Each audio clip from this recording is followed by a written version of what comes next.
사도신경으로 신앙을 고백하시겠습니다.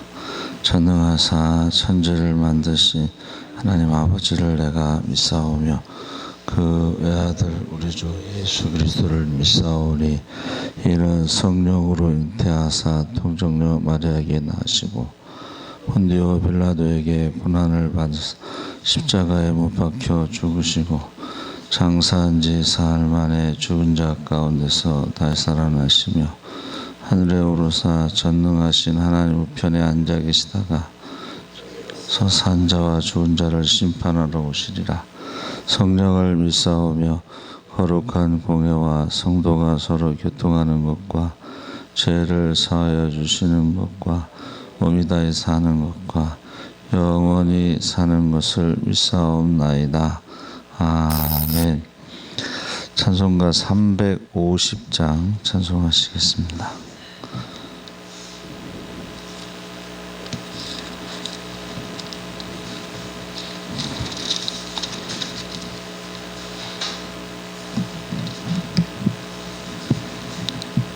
찬송가 350장 1절 찬양하시겠습니다. 우리들이 싸울 것은 혈기 아니요 우리들이 싸울 것은 육체 아니요 마귀 권세 맞서 싸워 깨쳐버리고 죽을 영혼 살릴 것일세. 한마음으로 힘써 나가세. 한마음으로 힘써 싸우세. 악한 마귀 군사들과 힘써 싸워서 승전고를 울리기까지. 아멘. 하나님 말씀은 로마서 6장 1절에서 11절까지 말씀을 보겠습니다. 246쪽에 있습니다.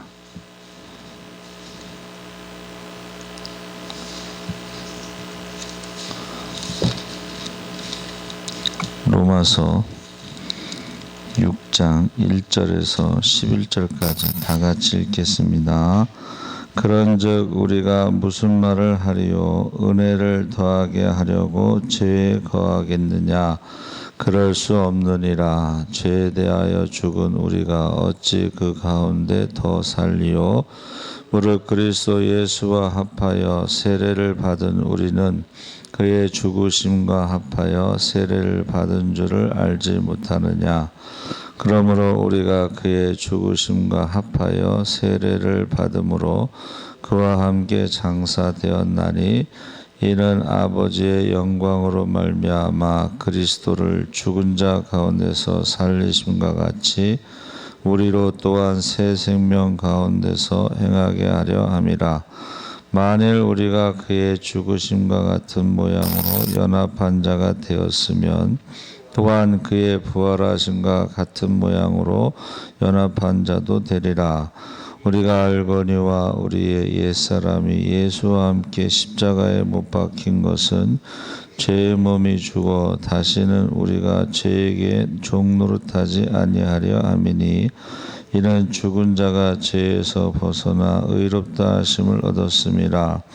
만일 우리가 그리스도와 함께 죽었으면 또한 그와 함께 살 줄을 믿노니 이는 그리스도께서 죽은 자 가운데서 살아나셨음에 다시 죽지 아니하시고 사망이 다시 그를 주장하지 못할 줄을 알미로라. 그가 죽으심은 죄에 대하여 단번에 죽으심이요 그가 살아계심은 하나님께 대하여 살아계심이니 이와 같이 너희도 너희 자신을 죄에 대하여는 죽은 자요 그리스도 예수 안에서 하나님께 대하여는 살아있는 자로 여길지어다. 아멘. 할렐루야. 좋은 아침입니다. 잘 오셨습니다. 감사합니다. 오늘 말씀의 제목은 그리스도의 죽음과 함께 라는 제목으로 말씀을 나누려고 합니다. 교회를 다니는 사람들에게 복음이 무엇입니까? 하고 질문을 하면 낯설어 하면서 당황하게 되는데, 이 낯설어 한다는 것에는 오래 교회 다녀도 그런 것을 묻는 이가 없다는 측면에서 낯설어함이 있으며, 또한 당황하면은 다 아는 기본적인 것을 새삼스럽게 굳이 물어야 하냐는 반문과 함께 명확하게 답변하기 힘들다는 의미가 담겨 있는 것 같습니다. 그러니까 제가 학생들을 이제 가르쳤었잖아요. 영어하고 수학을. 근데 그 학생들이 대답을 못 하잖아요. 설명하지 못하잖아요. 근데 이제 본인들은 알고 있다고 생각하는 거예요. 근데 대답하지 못하고 설명하지 못하는 건 모르는 것입니다. 그러니까 우리가 신앙에도 복음이 무엇인가 이렇게 질문했을 때에 대답하지 못하고 설명하지 못한다는 것은 모른다는 거예요. 그래서 이 복음에 대해서 우리가 사실은 설명할 수 있어야 되겠죠. 그래서 그 전에 3분 복음이라고 그래서 이제 그거 외워서 전도하는 그러한 우리 선배 목사님이 이제 그 3분 복음을 만들었어요. 전도하다가 사람들이 자꾸 질문하잖아요. 근데 거기에 대해서 이제 3분 복음이라고 해서 만들었어요. 복음에 대해서 들어보셨습니까? 이렇게 이제 시작하는데, 죄에 대해서, 죽음에 대해서, 지옥에 대해서, 예수님에 대해서, 영생에 대해서 이제 설명하는 거예요. 근데 여기서 결정적인 게 뭐냐면, 우리가 죄인이라는 것을 인정해야지만이 이제 예수님이 우리에게 꼭 필요한 구세주고 구원받을 수 있다, 이제 그런 내용이잖아요. 죄의 우리가 죄인이라고 하는 증거가 뭐냐면 두려움이다.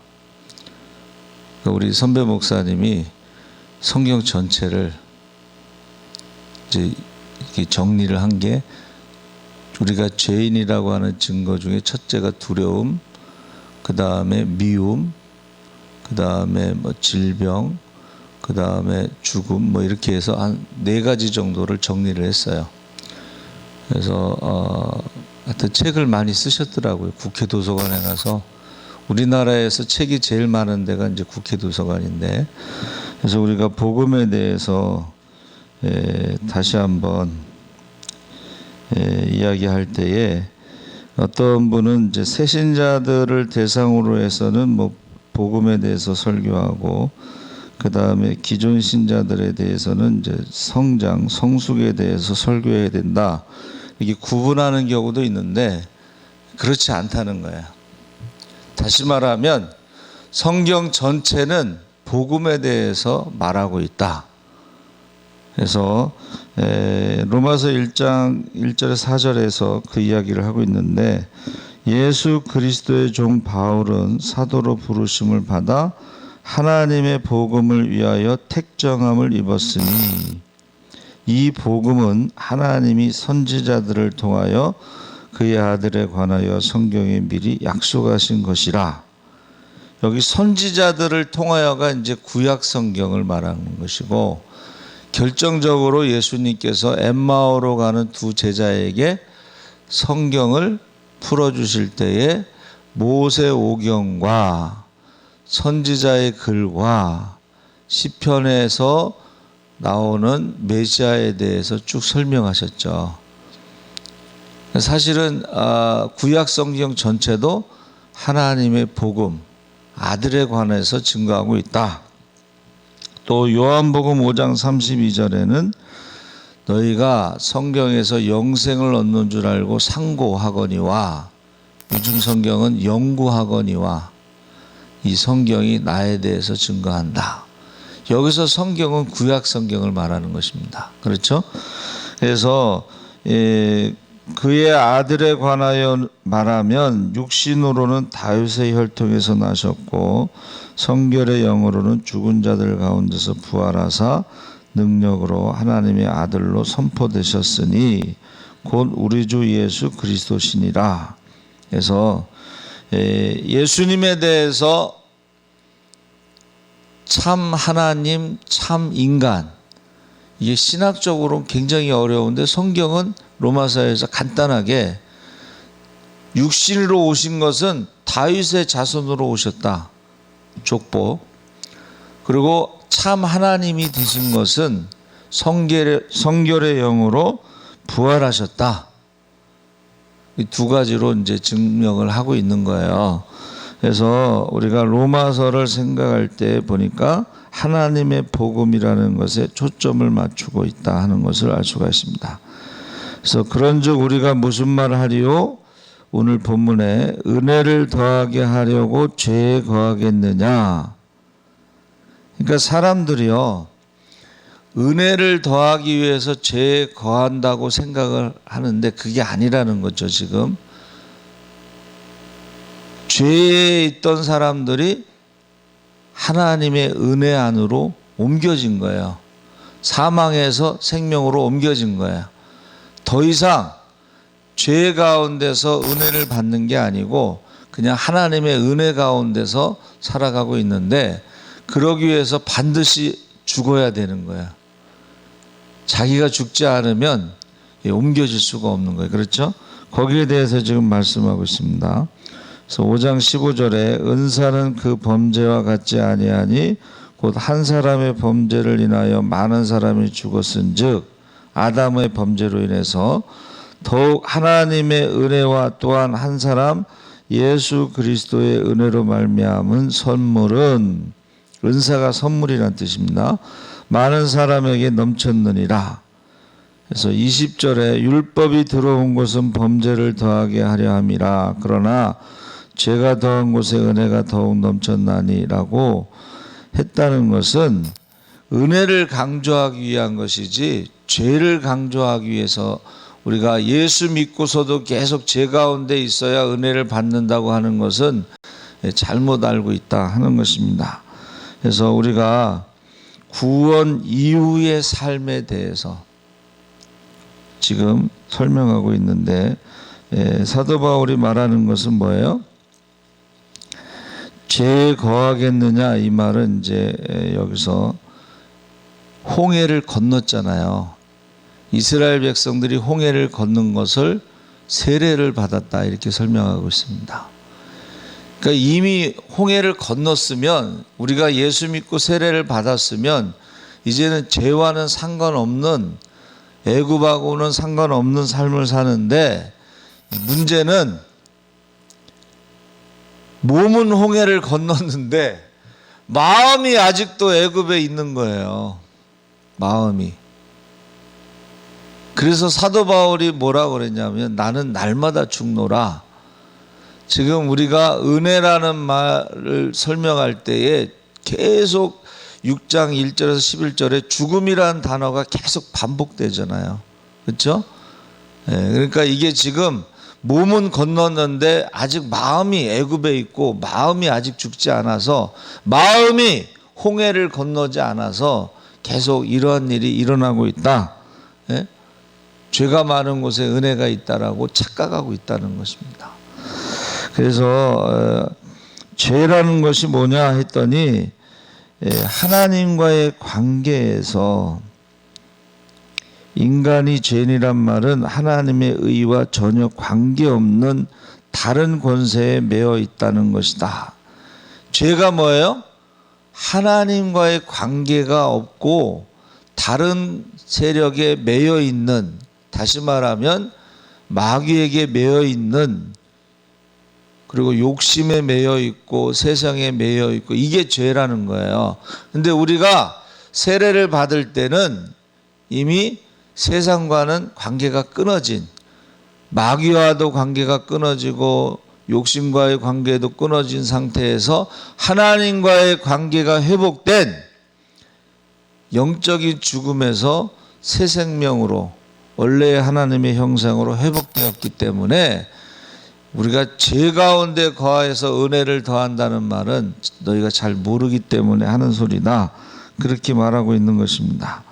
그래서 무릇 그리스도 예수와 합하여 세례를 받은 우리는 그의 죽으심과 합하여 세례를 받은 줄을 알지 못하느냐. 그래서 이미 우리는 죄와는 관계없는, 마귀와는 관계없는 하나님과의 관계 속에서 우리가 살아가는 것이 은혜 안에 머물고 있다, 이렇게 표현하고 있습니다. 그래서 예수께서 이르시되 너희가 구하는 것을 알지는 못하는도다. 알지 못하는도다. 내가 마시는 잔은 너희가 마실 수 있으며 내가 받는 세례를 너희가 받을 수 있느냐. 나는 받을 세례가 있으니 그것이 이루어지기까지 나의 답답함이 어떠하겠느냐. 십자가 이야기를 지금 하고 계신 겁니다. 그렇죠? 그래서 우리가 고린도전서 10장 1절 4절에 형제들아 나는 너희가 알지 못하기를 원하지 아니하노니 우리 조상들이 다 구름 아래 있고 바다 가운데로 지나며 모세에게 속하여 다 구름과 바다에서 세례를 받고 다 같은 신령한 음식을 먹으며 다 같은 신령한 음료를 마셨으니 이는 그들을 따르는 신령한 반석으로부터 마셨음에 그 반석은 곧 그리스도시라. 그러니까 우리가 홍해를 건너서 광야에서 살아가는 것은 그리스도이신 반석에서 나오는 물을 먹고 살아가는, 은혜 가운데 살아가는 것이지, 너희가 애굽에서 종살이하면서 일을 열심히 해서 먹고 사는 게 아니라는 것을 지금 말하고 있습니다. 그래서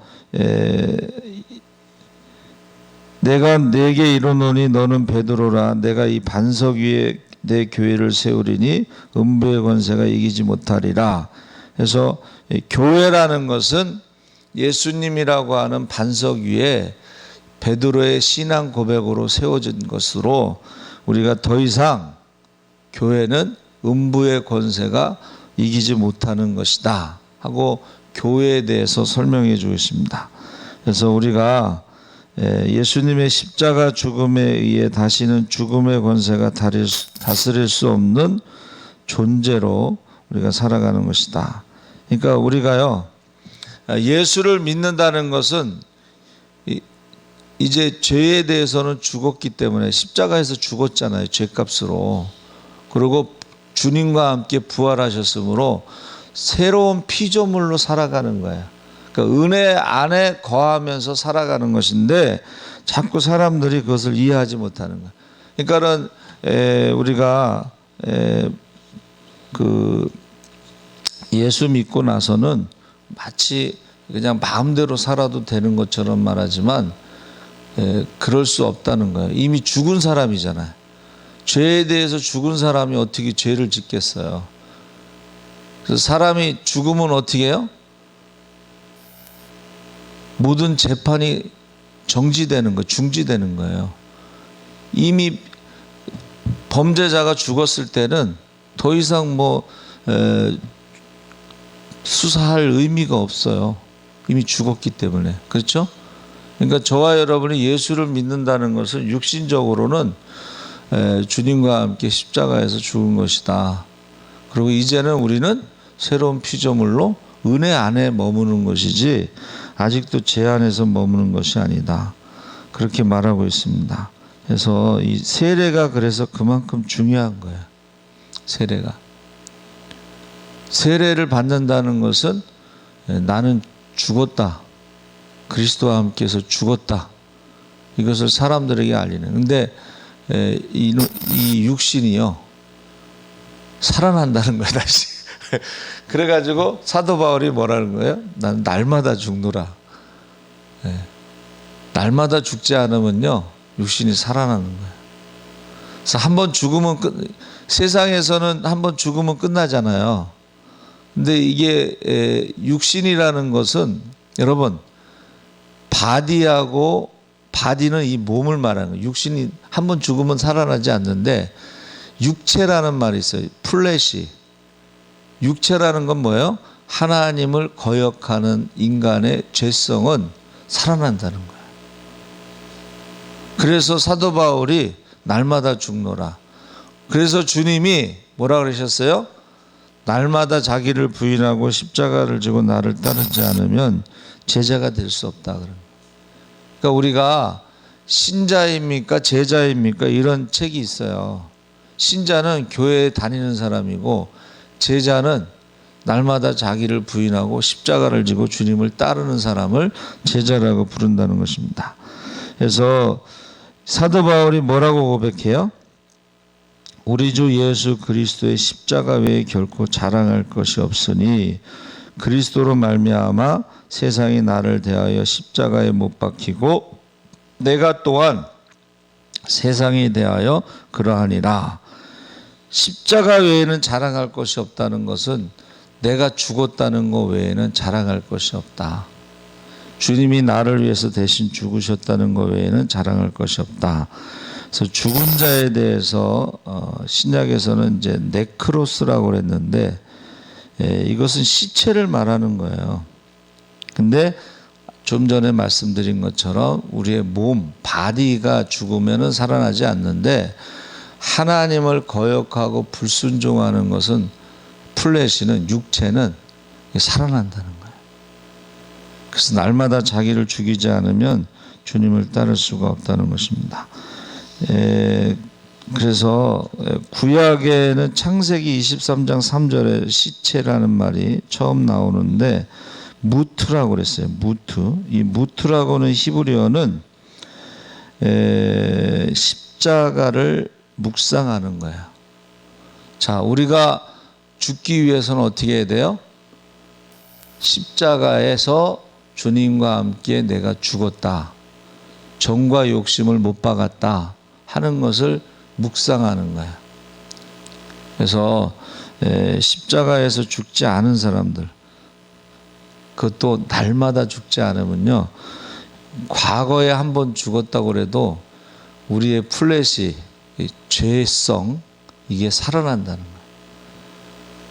그러니까 우리가 어떻게 해야 돼요? 날마다 부인하고 날마다 쳐서 복종시키고 날마다 자기를 죽여야지만이 우리가 하나님과의 관계가 끊어지지 않고 늘 은혜 안에 머물 수가 있다는 것입니다. 그래서 오늘도 저와 여러분이 자신을 부인하고 십자가를 지고 주님을 따르는 제자의 삶을 사시기를 주의 이름으로 축원합니다. 아멘. 살아계신 하나님 아버지, 이제 우리가 예수를 믿는다는 것은 바로 그리스도와 함께 십자가에서 죽는 것입니다.